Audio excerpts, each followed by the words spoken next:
بسم الله الرحمن الرحيم. الحمد لله رب العالمين. الحمد لله حمدا كثيرا مبارك للشعب العراقي أجمع، وإلى أخوتنا في كل الجهات المعنية، وإلى المنتخب العراقي في فوزه وأخذ كأس خليج 25 المقام في ملعب جزء النخلة في محافظة البصرة. أولا مع كل الأسف نشرنا في مواقع التواصل الاجتماعي والذين قالوا لم نطلق العيارات النارية، وإذا عندما فاز المنتخب أطلقوا العيارات.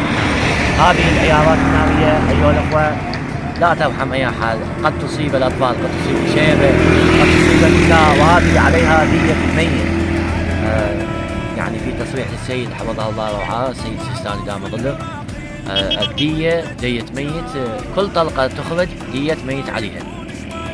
فهذه الظاهرة إن شاء الله ما أريدها بعد تتكرر إن شاء الله في القضاء وفي كل محاضرة إن شاء الله. أخي هذه أولا. شو تحب من رخصتك طبعا شو تحب توجه كلمات يعني للشرطة القوات الأمنية طبعا؟ أولا نشكر الأخوة القائمين على ترتيب وتأهيل الملعب، والرحمة والمغفرة لمشيد الملعب الأستاذ عبد الله عويز الجذوري، والشكر موصول أيضا إلى أخوتنا في محافظة إيقاظ قضاء النصر الشرطة الذين دائما نراهم حاضرين في المناسبات والأفراح والأحزان، وهم يقفون معنا وقفة رجل واحد إن شاء الله.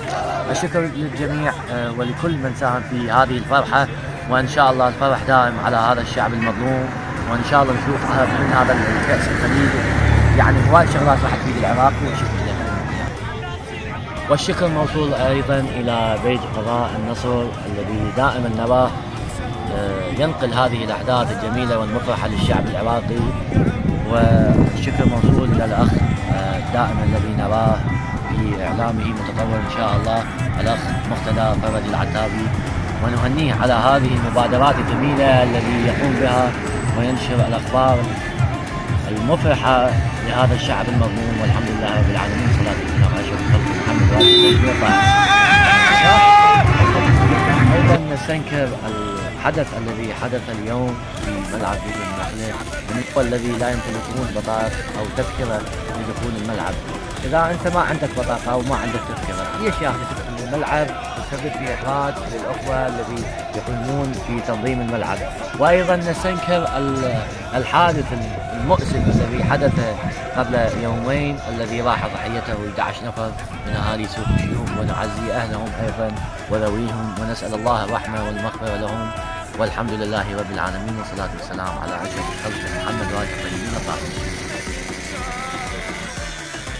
يلا صيحوا بصوت عالي، يلا صيحوا بصوت عالي، يبقى يا وطننا غالي، يبقى يا وطننا غالي، انت اول وانت تالي، وبيك الكبار، وبيك الكبار. يلا يلا كنا بصوت واحد، يلا كنا بصوت واحد، النجم يا وطن صاعد، النجم يا وطن